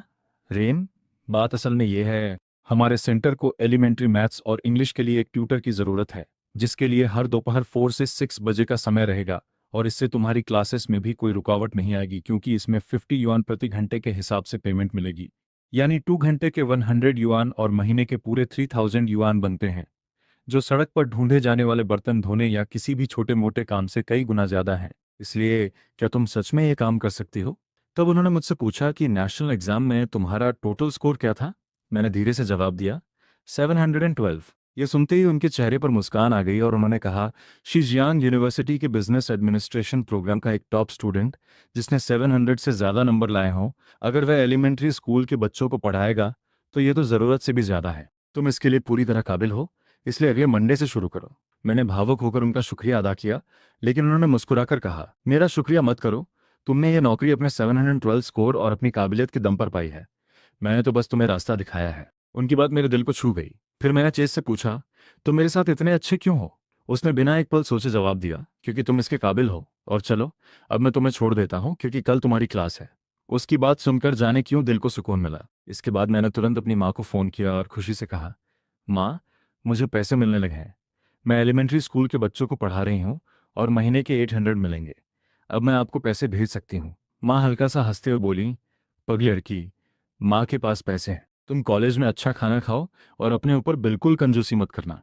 मैंने घबराकर माँ की सर्जरी के बारे में पूछा तो उन्होंने हमेशा की तरह अपनी तकलीफ छिपाते कहा, डॉक्टर ने कहा है कि कोई जल्दी नहीं है, सब ठीक हो सकता है, इसलिए तुम चिंता मत करो। लेकिन फ़ोन करते ही मेरे दिल में बस एक ही बात घूम रही थी, 30 लाख के सामने 800 की क्या औकात है, और इतने बड़े स्कूल में एडमिशन लेने का क्या फ़ायदा जब मैं अपनी माँ का इलाज भी नहीं करवा सकती। मेरी आंखों से आंसू बहने गए। तभी चेस ने मुझे देखा और पूछा, क्या तुम्हें पैसे मिल गए? मैंने आंसू छिपाते हुए कहा, हाँ। वो मुस्कुराया और बोला, मेरा एक नियम है, जब किसी दोस्त को पैसे मिलते हैं तो उसे सबको पार्टी देनी पड़ती है। उसकी बात सुनकर मैं हल्का सा मुस्कुरा दी। फिर उसने अचानक कहा, कैंपस मेडिकल ऑफिस के एक बंदे ने मुझे बताया है कि जियांग यूनिवर्सिटी ने हाल ही में एक स्कॉलरशिप मेडिकल एड प्रोग्राम शुरू किया है, जो खास तौर पर गरीब परिवारों के बच्चों की गंभीर बीमारियों के लिए है। अगर तुम्हारी एप्लीकेशन पास हो गई तो तुम्हारी माँ की सर्जरी का पूरा खर्चा यूनिवर्सिटी उठाएगी। चिंगहुआ और पेइंग यूनिवर्सिटी में भी ऐसे प्रोग्राम होते हैं, लेकिन इनके बारे में बहुत कम लोगों को पता होता है। तुम कल ही एक एप्लीकेशन लिखकर मुझे दे दो, बाकी मैं आगे बढ़ा दूंगा। ये सुनकर मेरी आंखें फिर भर आईं। मैंने कांपती आवाज में कहा, थैंक यू, सच में आपका बहुत बहुत शुक्रिया। लेकिन उसने मुस्कुराकर कहा, दोस्तों के बीच शुक्रिया नहीं बोला जाता। उस पल मुझे पहली बार लगा कि उसकी वजह से ये दुनिया थोड़ी कम बेरह है। अगले ही दिन माँ का फ़ोन आया। मेरा दिल घबरा गया। मैंने जल्दी से पूछा, माँ क्या हुआ? आपकी तबीयत फिर खराब हो गई क्या? लेकिन इस बार माँ की आवाज़ खुशी से कांप रही थी। उन्होंने कहा, नहीं बेटा, अभी हॉस्पिटल से फ़ोन आया था। उन्होंने बताया कि शिजियांग यूनिवर्सिटी के स्कॉलरशिप मेडिकल एड प्रोग्राम की वजह से मेरी सर्जरी का पूरा खर्चा कवर हो गया है। मैंने यकीन ही नहीं किया और कांपती आवाज़ में पूछा, माँ क्या यह सच है? माँ ने कहा, हाँ बेटा, ये बिल्कुल सच है। उस पल मेरी आंखों से बहते आंसू अब दर्द के नहीं, राहत और खुशी के थे। सच में? हॉस्पिटल वालों ने उसे कल एडमिशन और चेकअप के लिए बुलाया है। माँ की आवाज़ खुशी से कांप रही थी। फिर उन्होंने पूछा, रेन, क्या तुमने चुपके से स्कूल एडमिनिस्ट्रेशन के पास जाकर अप्लाई किया था? तुमने यह सब कैसे किया? मैंने हैरानी से कहा, नहीं माँ, मैंने ऐसा कुछ नहीं किया। फिर मैंने उन्हें बताया, जिस दिन चेस ने मुझे उस स्कॉलरशिप मेडिकल एड प्रोग्राम के बारे में बताया था, उसी दिन मैं हमारे एडवाइज़र मिस्टर वॉटसन के पास गई थी। लेकिन उन्होंने साफ कह दिया था कि स्कूल ने कभी ऐसे किसी प्रोग्राम के बारे में सुना ही नहीं है। मुझे लगा शायद चेस को कोई गलतफहमी हुई होगी। मैंने तो कभी सोचा भी नहीं था कि यह सच निकलेगा। माँ ने गहरी सांस लेते हुए कहा, ठीक है बेटा, मैं तुमसे बाद में बात करूंगी। तुम अपनी पढ़ाई पर ध्यान दो और कल घर आने की ज़रूरत नहीं है। बस स्कूल का ज़रूर धन्यवाद कहना। फ़ोन करते ही मेरे मन में एक ही सवाल गूंजने लगा, क्या ये सब सच में उसी ने किया है? मैंने बिना देर किए चेस को फ़ोन लगाया। हेलो चेस, क्या तुम उस स्कॉलरशिप मेडिकल एड प्रोग्राम के बारे में जानते हो? उसने बिल्कुल सामान्य आवाज़ में कहा, हाँ, मैंने तो तुम्हें कुछ दिन पहले ही उसके बारे में बताया था ना। मैंने जल्दी से कहा, आज मेरी माँ को हॉस्पिटल से फ़ोन आया था। उन्होंने कहा कि सर्जरी का पूरा खर्चा माफ़ कर दिया गया है और वे चाहते हैं कि माँ कल एडमिट हो जाए। चेस मुस्कुराया और बोला, सच में? ये तो बहुत अच्छी खबर है, बधाई हो। मैं कुछ कहना चाहती थी, लेकिन ये प्रोग्राम तो। तभी उसने मेरी बात बीच में काट दी। रेन, मैं एक बार फिर कह रहा हूँ, यह आर्थिक रूप से कमज़ोर छात्रों के लिए यूनिवर्सिटी का मेडिकल एड प्रोग्राम है और इसका मुझसे, यानी एक फ्रेशमैन से, कोई लेना देना नहीं है। क्या तुम समझी? उसकी बात सुनकर मेरी आंखों से आंसू बहने लगे। मैंने रोते हुए कहा, तुम झूठ बोल रहे हो चेस, तुम झूठ बोल रहे हो। मैं पहले ही एडमिनिस्ट्रेशन ऑफिस जाकर चेक कर चुकी हूँ। पूरी जियांग यूनिवर्सिटी में स्कॉलरशिप मेडिकल एड प्रोग्राम जैसी कोई चीज़ है ही नहीं। तुम मेरे साथ इतने अच्छे कैसे हो सकते हो? चेस, तुम्हारा बहुत बहुत शुक्रिया। उसने हल्के से हंसते हुए कहा, लो, तुम फिर से शुक्रिया कहने लगी। अच्छा, अब रोना बंद करो। अगर तुम्हारी आंखें सूज गईं तो कल क्लास कैसे जाओगी? मैं आज रात तुम्हें लेने आऊंगा और तुम्हारी माँ के सफल इलाज की खुशी में तुम्हें कुछ अच्छा खिलाऊंगा। अब मुझे फ़ोन रखना होगा। फ़ोन रखने के बाद वह सीधे सर्जन से मिला और बोला, हाँ डॉक्टर, किडनी ट्रांसप्लांट की तकनीक अब बहुत एडवांस हो चुकी है और इसका सक्सेस रेट भी बहुत ज़्यादा है, इसलिए कृपया ज़्यादा तनाव मत लीजिए। कुछ समय बाद मैंने उससे फिर पूछा, चेस, तुम मेरी इतनी मदद क्यों कर रहे हो? उसने कुछ पल चुप रहकर कहा, क्योंकि तुम मुझे किसी की याद दिलाती हो। मैंने धीरे से पूछा, किसकी? उसने दूर कहीं देखते हुए जवाब दिया, किसी की जिसकी मैं बहुत परवाह करता हूँ। मैंने फिर पूछा, वह अब कहाँ है? उसके चेहरे पर हल्की उदासी आ गई। उसने कहा, कहीं बहुत बहुत दूर, इतनी दूर कि हमारा पूरा पिछला जीवन हमारे बीच खड़ा है। फिर उसने मुस्कुराने की कोशिश की और कहा, चलो, मैं तुम्हें स्टेशन तक छोड़ देता हूँ। जब तुम नानजिंग पहुँच जाओ तो मुझे एक मैसेज कर देना कि तुम सुरक्षित पहुँच गई हो। और जब सर्जरी हो जाए, चाहे कितनी भी देर हो, मुझे उसका रिजल्ट ज़रूर बताना। अब मुझे वापस कैंपस जाना होगा। मैंने मुस्कुराकर कहा, अपना ख्याल रखना, चेस। फिर न जाने क्यों मैंने पूछ ही लिया, वो इंसान क्या कोई ऐसी है जिससे तुम प्यार करते हो? उसने बिना झिझके जवाब दिया, हाँ। उसकी ये बात सुनते ही मेरा दिल जैसे एक पल के लिए रुक गया। मैंने मन ही मन खुद से कहा, अच्छा, तो यही बात है। वो मेरे साथ सिर्फ इसलिए अच्छा है क्योंकि मैं उसे उसकी अधूरी मोहब्बत की याद दिलाती हूँ। रेन, तुम आखिर सोच क्या रही थी? फिर मैंने मुस्कुराने की कोशिश करते हुए कहा, तो वह बहुत खुश होगी। चेस ने हल्की मुस्कान के साथ जवाब दिया, वह अभी नहीं जानती, लेकिन देर सबेर मैं ये ज़रूर सुनिश्चित करूंगा कि उसे सब पता चल जाए। तभी अचानक पीछे से किसी की घबराई हुई आवाज़ आई, बॉस जंग, बॉस जंग। ये next phase incubation plan short form video project के लिए है। इसके बारे में आपका क्या सोचना है? सबकी नज़रें बॉस पर टिक गईं। कुछ पल फाइल देखने के बाद उन्होंने सिर उठाया और कहा, अच्छा लग रहा है। अपनी अप्रोच के साथ आगे बढ़ो और इसमें पूरी जान लगा दो। बजट की कोई पाबंदी नहीं है। पूरा कॉन्फ्रेंस रूम सन्न रह गया। हर कोई मन ही मन सोच रहा था, आज इन्हें क्या हो गया। आमतौर पर तो मीटिंग में ये हर किसी की ऐसी धज्जियां उड़ाते हैं कि कोई ना कोई रोकर ही बाहर निकलता है, लेकिन आज इन्होंने बिना एक भी सवाल किए पूरा प्रोजेक्ट पास कर दिया। कुछ ही देर में मीटिंग खत्म हो गई। दूसरी तरफ मेरी माँ की सर्जरी भी सफल हो चुकी थी। यह खबर सुनते ही ऐसा लगा जैसे महीनों से सीने पर रखा भारी पत्थर आखिरकार हट गया हो। मेरे चेहरे की राहत देखकर चेस मुस्कुराया और बोला, बधाई हो रेन, आखिरकार मेरी लड़की के चेहरे पर फिर से रौनक लौट आई है। चलो अब मैं तुम्हें हॉस्टल छोड़ देता हूँ। मैंने झिझकते हुए कहा, नहीं मैं खुद चली जाऊंगी। लेकिन उसने तुरंत कहा, कोई बहस नहीं, और अब से तुम्हें ज़्यादा मीट खाना होगा। तुम इतनी पतली हो कि हवा का एक झोंका भी तुम्हें गिरा देगा। मैंने धीरे से बुदबुदाया, मैं इतनी भी कमज़ोर नहीं हूँ। उसने तुरंत पूछा, क्या कहा तुमने? मैं घबरा गई और हड़बड़ा कर बोली, कुछ नहीं, कुछ भी नहीं। उस पल मुझे एहसास हुआ कि जाने कब मैं उसके साथ इतनी सहज हो गई थी। तभी उसकी नज़र मेरे फ़ोन पर गई। उसने हैरानी से पूछा, तुम अभी भी इस पुराने ज़माने वाले फ़ोन का इस्तेमाल कर रही हो? मैंने मुस्कुराकर कहा, हाँ मुझे इसकी आदत है। उसने अपने बैग से एक बिल्कुल नया स्मार्टफोन निकालकर मेरी तरफ बढ़ाया और बोला, इसे ट्राई करो। मैं घबरा गई, नहीं, इसकी कीमत तो हज़ारों में होगी। मुझे इसकी ज़रूरत नहीं है, मेरा फ़ोन अभी भी ठीक काम करता है। चेस मुस्कुराया और बोला, रख लो, यह हमारी कंपनी का टेस्ट फ़ोन है। मैंने हैरानी से पूछा, टेस्ट फ़ोन? सच में? उसने समझाया, देखो, हमारी कंपनी एक शॉर्ट फॉर्म वीडियो ऐप बना रही है। टेक टीम को अलग अलग फ़ोन मॉडल पर सिस्टम कंपैटिबिलिटी और प्लेबैक टेस्ट करने होते हैं। यह फ़ोन वैसे भी मेरे पास धूल खा रहा था। तुम इसे अभी इस्तेमाल करो और समझो कि हर महीने हमारी टेस्टिंग में मदद कर रही हो। जब काम खत्म हो जाएगा तब वापस कर दो। अब मेरे पास मना करने की कोई वजह नहीं थी। मैंने धीरे से फ़ोन लिया और कहा, ठीक है, मैं इसका बहुत ध्यान रखूंगी, इसे कभी टूटे नहीं दूंगी। वह मुस्कुराया और मेरे बिल्कुल पास बैठ गया। आओ, मैं तुम्हें चलाना सिखाता हूँ। ये चैट है, इससे तुम वॉइस मैसेज और कॉल कर सकती हो। ये अली पे है, इससे सिक्के गिनने की जगह बस एक कोड स्कैन करके पेमेंट हो जाती है। और ये फूड डिलीवरी ऐप है, अगर रात में भूख लगे तो जो चाहो ऑर्डर कर सकती हो। फिर उसने स्क्रीन पर कुछ दबाया और कहा, मैंने तुम्हें वीचैट पर ऐड भी कर दिया है। अब से अगर किसी भी चीज़ की ज़रूरत हो तो मुझे वहीं मैसेज करना। पुराने टेक्स्ट मैसेज भेजना बंद करो, उनमें बेवजह पैसे खर्च होते हैं। फिर उसने हंसते हुए कहा, और हाँ, ये प्रोफाइल पिक्चर मैंने सिर्फ तुम्हारे लिए चुनी है रेन। मेरे चेहरे पर अनायास मुस्कान आ गई। मैंने धीरे से कहा, थैंक यू चेस। उसने फिर वही पुरानी बात दोहराई, आखिर तुम्हें कितनी बार बताना पड़ेगा? मुझे थैंक यू कहने की ज़रूरत नहीं है। चलो अब चलते हैं। उस पूरे रास्ते में बस उसे देखती रही और मन ही मन सोचती रही, क्या दुनिया में सचमुच इतनी जादुई चीज़ें भी होती हैं? क्या ज़िंदगी सच में इतनी आसान हो सकती है? और क्या कोई इंसान इतना कीमती वक्त सिर्फ इसलिए किसी के साथ बिताता है ताकि उसे कदम दर कदम नया फ़ोन चलाना सिखा सके? हॉस्टल पहुंचते ही मेरी दोस्त मुझे देखकर चौंक गई। वाह रेन, ये आउटफिट तुम पर कमाल लग रहा है। ओह माय गॉड, सिर्फ तुम्हारी फिगर ही नहीं, तुम्हारे बाल भी पहले से कितने सिल्की और खूबसूरत हो गए हैं। पहले तो हमेशा इतने सूखे रहते थे। उधर कैंपस के रास्ते में कुछ लड़के भी मुझे देखकर रुक गए। अरे वह लड़की कौन थी? किस डिपार्टमेंट की है?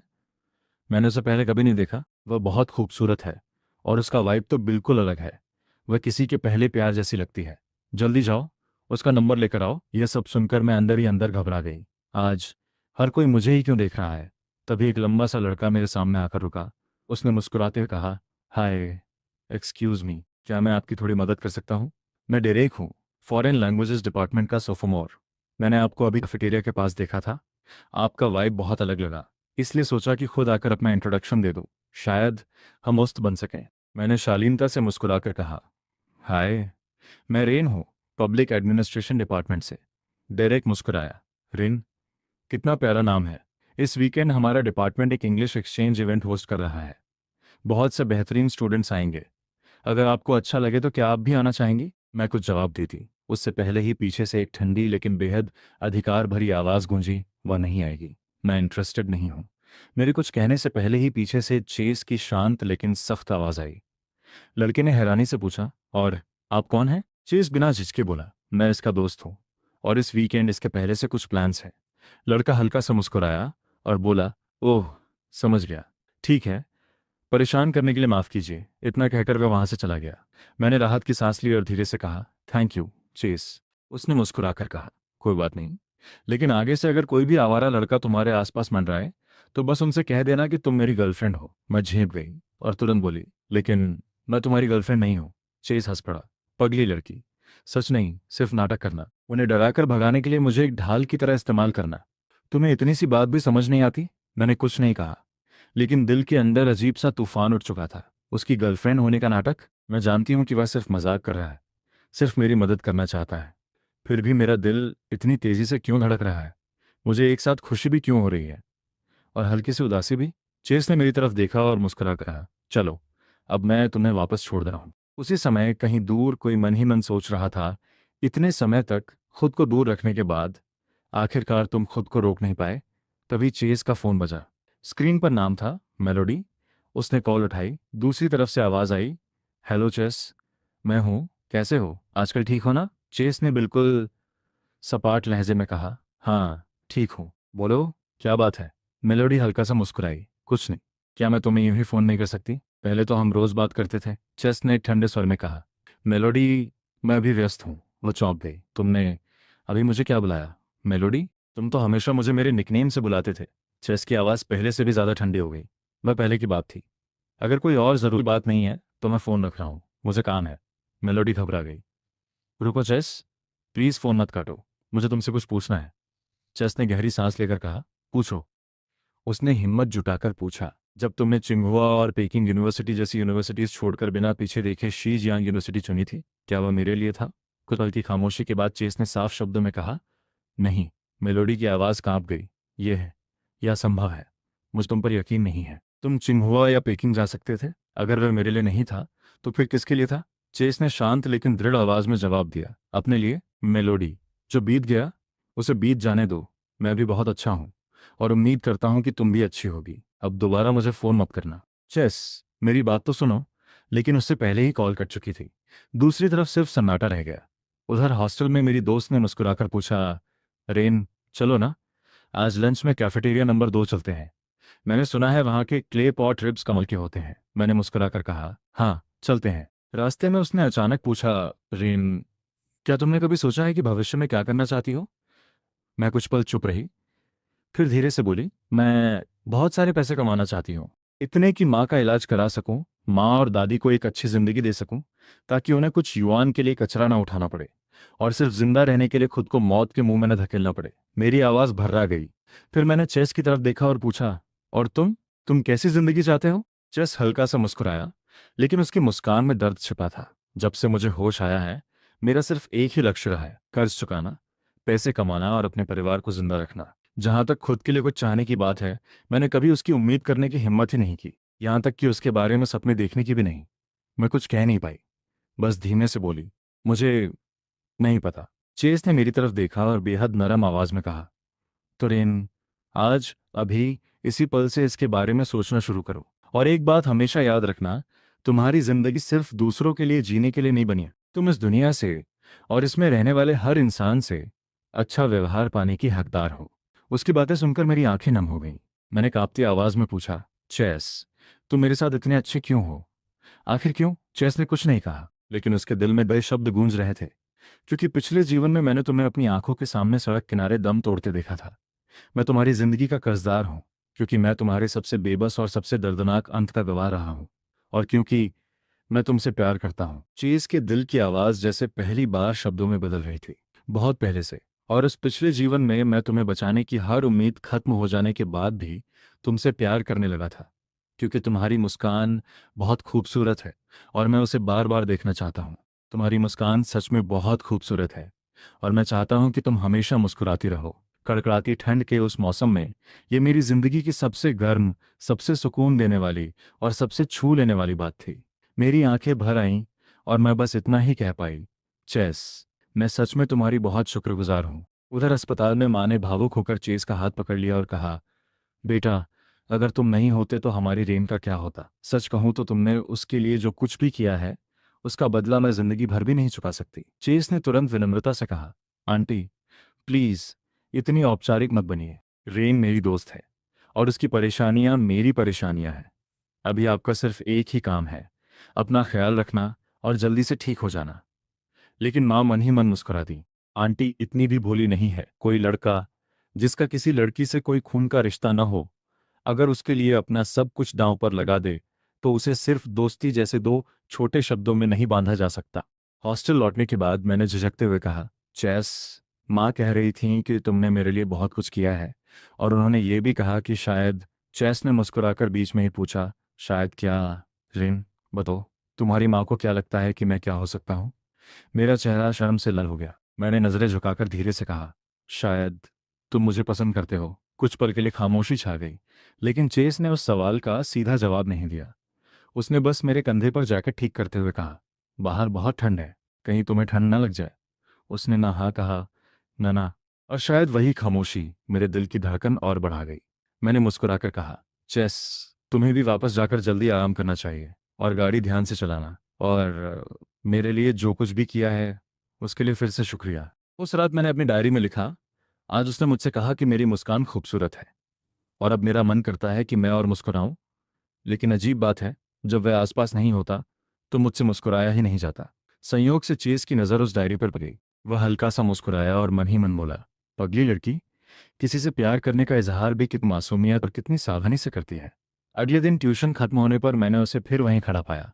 मैं मुस्कुराकर बोली, चेस, तुम यहाँ फिर से क्यों आ गए? उसने हमेशा की तरह वही पुराना बहाना बनाया, बस ऐसे ही इधर से गुजर रहा था, सोचा तुम्हें छोड़ दूं। अब मुझे उसके इस बस ऐसे ही गुजर रहा था वाले बहाने की आदत हो चुकी थी, क्योंकि हर दिन बिना एक भी दिन नागा किए वह ठीक उसी समय वहां जाता था, चाहे उसके हाथ खाली हो। लेकिन उसके होने भर से मुझे ऐसा लगता था कि दुनिया की कोई भी बुरी चीज मेरा कुछ नहीं बिगाड़ सकती। मैं मुस्कुराकर बोली, तुम्हें वापस जाकर पढ़ाई नहीं करनी? उसने सहजता से कहा, वह तो मैं पहले ही कर चुका हूँ। फिर अचानक उसने मेरी तरफ देखकर पूछा, रेन, क्या मैं तुमसे एक बात पूछ सकता हूँ? मैंने सिर हिलाया, क्या तुम मुझसे डरती हो? मैं तुरंत बोली, अरे नहीं, बिल्कुल नहीं। उसने फिर पूछा, तो फिर तुम हमेशा अपना सिर नीचे क्यों रखती हो? मैंने हल्की सी मुस्कान के साथ कहा, ये बस एक आदत है। चेस कुछ देर चुप रहा, फिर बोला, थोड़ी देर बैठो और इधर आओ रेन, मुझे तुमसे कुछ कहना है। मेरा दिल जोर जोर से धड़कने लगा। मैंने धीरे से पूछा, क्या बात है? उसने मेरी आंखों में देखते हुए कहा, मैं तुम्हें पसंद करता हूँ, किसी हमदर्दी या दया की वजह से नहीं, बल्कि इसलिए क्योंकि तुम पसंद किए जाने के काबिल हो। और सुनो, तुम्हें किसी के लिए भी खुद को बदलने की जरूरत नहीं है। तुम अभी जैसी हो वैसी ही किसी भी उम्मीद से कहीं ज्यादा खूबसूरत और कीमती हो। मेरी आंखें भर आईं। मैंने कांपती आवाज में कहा, मुझे समझ नहीं आता कि मुझ में ऐसा क्या है जिसे कोई पसंद कर सके। मैं बहुत गरीब हूँ, बहुत साधारण हूँ, और मेरे लिए तो भरपेट खाना भी एक लग्जरी है। मेरे दिल में वर्षों का दर्द उमड़ पड़ा। 10 साल से भी ज्यादा की गरीबी और संघर्ष ने मेरी पूरी जिंदगी पर अपनी छाप छोड़ दी है। मैं उसके जैसे शानदार इंसान के बराबर भला क्या दे सकती हूँ? चेस ने बिना एक पल गंवाए जवाब दिया, तुम्हारी गरिमा, क्योंकि तुम चाहती तो सिर झुकाकर भीख मांग सकती थी, लेकिन तुमने अपनी इज्जत बनाए रखना चुना। तुम्हारा आत्मसम्मान, जो 3 सूखे बन खाकर भी नहीं टूटा। और तुम्हारी दयालुता, क्योंकि खुद बारिश में भीगते हुए भी तुम उन छोटे बच्चों को इतनी मोहब्बत और धैर्य से पढ़ाती हो कि उन्हें कभी महसूस ही नहीं होने देती कि तुम्हारे अपने जीवन में कितनी तकलीफें हैं। यही वजह है कि तुम मेरे लिए बेहद खास हो। चेस ने मेरी आंखों में देखते हुए कहा, यह सच में अविश्वसनीय है, और तुम जितना खुद को समझती हो उससे कहीं ज्यादा समझदार हो। नेशनल एग्जाम में 712 नंबर लाना और फिर शीजियांग यूनिवर्सिटी में टॉप करना, क्या तुम्हें लगता है कि ये कोई भी कर सकता है? मैंने धीरे से सिर झुका लिया और कहा, मैं उतनी महान नहीं हूं जितना तुम मुझे समझते हो। चेस मुस्कुराया, नहीं रेन, बस आज तक किसी ने तुम्हें यह बात ठीक से बताई ही नहीं। मैं कुछ पल चुप रही, फिर हिम्मत करके पूछ बैठी, लेकिन मैं ही क्यों? तुम तो इस दुनिया में किसी को भी पसंद कर सकते थे। चेस की नजरें एक पल के लिए भी मुझसे नहीं हटी। उसने बिना झिझक जवाब दिया, क्योंकि वह तुम हो, सिर्फ तुम। मेरा चेहरा लाल हो गया। दिल इतनी तेज धड़क रहा था कि अपनी ही आवाज सुनाई नहीं दे रही थी। मैंने बहुत धीरे से कहा, मैं भी तुम्हें पसंद करती हूँ। चेस मुस्कुराया और शरारत से बोला, क्या कहा? हवा बहुत तेज चल रही है, मुझे सुनाई नहीं दिया। मैं और भी शर्मा गई, लेकिन इस बार थोड़ा जोर से बोली। मैंने कहा, मैं भी तुम्हें पसंद करती हूँ। उसकी मुस्कान और गहरी हो गई।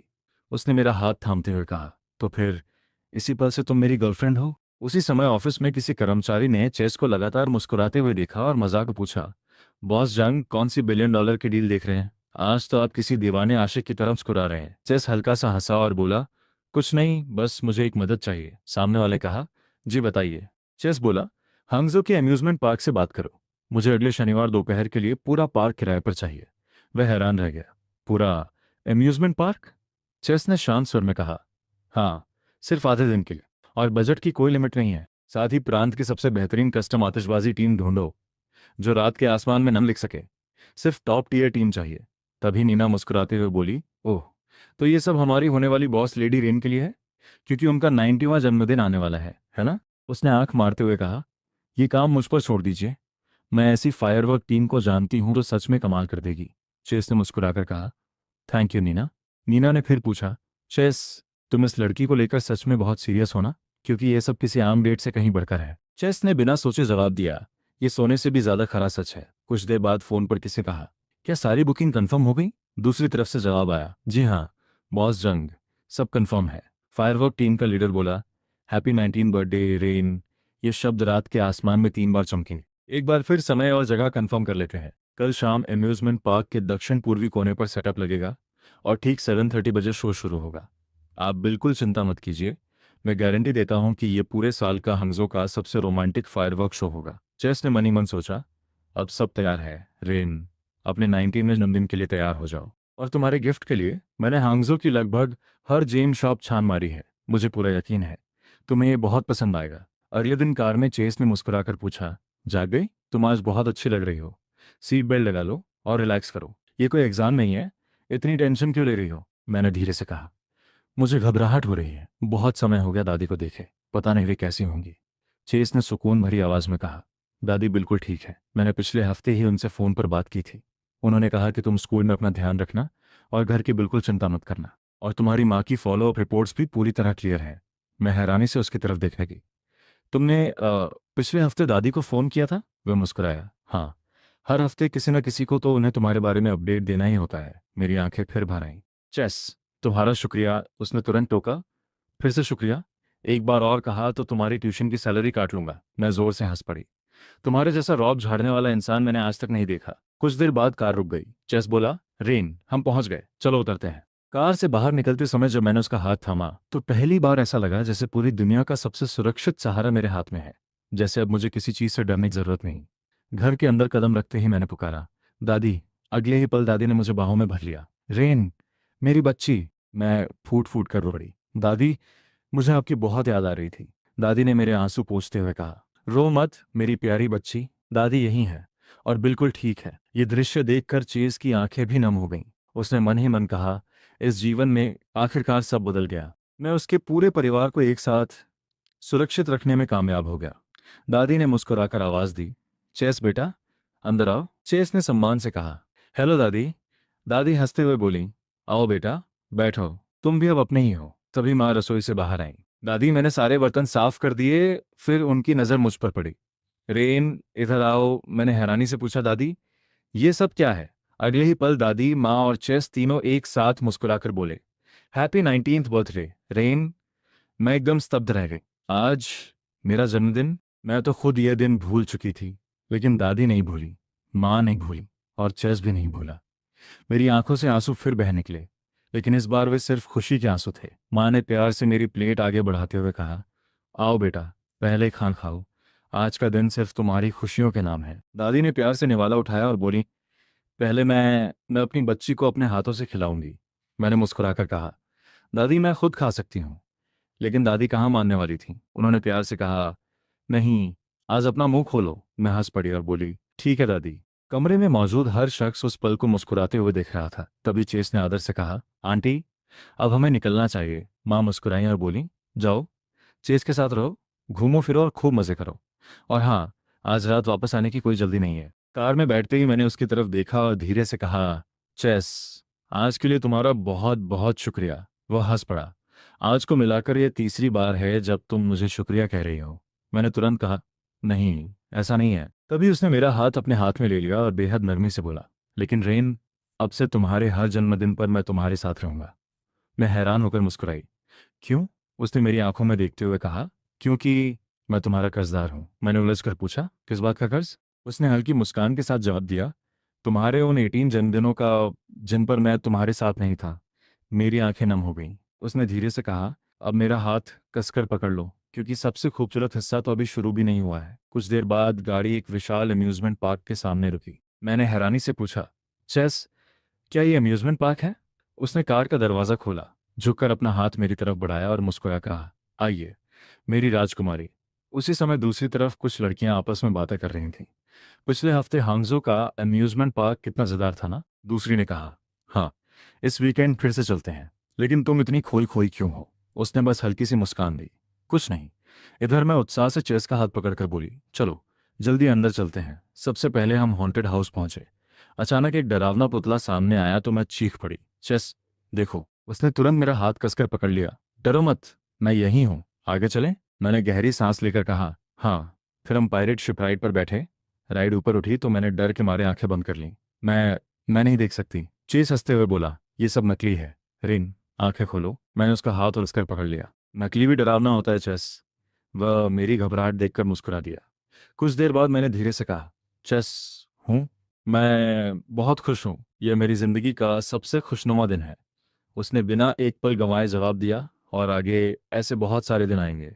मैं वादा करता हूँ। शाम ढलने लगी और हम जाइंट व्हील पर बैठ गए।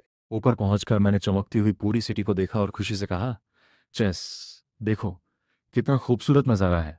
उसने मुस्कुराकर कहा, हाँ सच में बहुत खूबसूरत है, लेकिन जरा इधर भी देखो। मैंने बाहर देखने के बजाय उसकी तरफ देखा। वह हंस पड़ा। तुम बाहर देखने की जगह मुझे क्यों देख रही हो? मैंने बिना सोचे जवाब दिया, क्योंकि बाहर की कोई भी चीज़ तुमसे ज़्यादा खूबसूरत नहीं है। फिर मैंने धीरे से पूछा, चेस क्या यह सब सिर्फ मेरे लिए है? उसी पल रात का आसमान रंग बिरंगी आतिशबाजियों से जगमगा उठा। बड़े बड़े चमकते अक्षरों में लिखा था, happy 19th birthday rain. Chess ने आसमान की तरफ देखते हुए मुस्कुराकर कहा, हैप्पी 19th बर्थडे रेन। मेरी बस एक ही ख्वाहिश है कि तुम हमेशा ऐसे ही खुश रहो। मेरी आंखों से आंसू बह निकले। उसने बड़े प्यार से मेरे आंसू पोंछे और फुसफुसाया, शश, अब रोना बंद करो। मैंने जल्दी से कहा, मैं नहीं रोई। वह मुस्कुराया, अच्छा, अगर नहीं रो रही तो मेरी शर्ट तुम्हारे आंसुओं से इतनी गीली कैसे हो गई? मैं झेंप गई और बोली, वो आंसू नहीं, पसीना है। चेस हंस पड़ा। ओह, तो तुम्हें जायंट व्हील पर भी पसीना आता है? मैंने बनावटी गुस्से कहा, तुम अपने काम से काम रखो। वह मुझ बस देखता है, जैसे समय वहीं ठहर गया हो। फिर बेहद प्यार से बोला, रेन, तुम वो खूबसूरत सरप्राइज हो जो मुझे जिंदगी में सिर्फ एक ही बार मिल सकता है। मैं शर्म से लाल हो गई। मैंने जल्दी से अपना हाथ उसके होठों पर रख दिया और हंसते हुए कहा, बस अब और कुछ मत बोलो, ये चीटिंग है।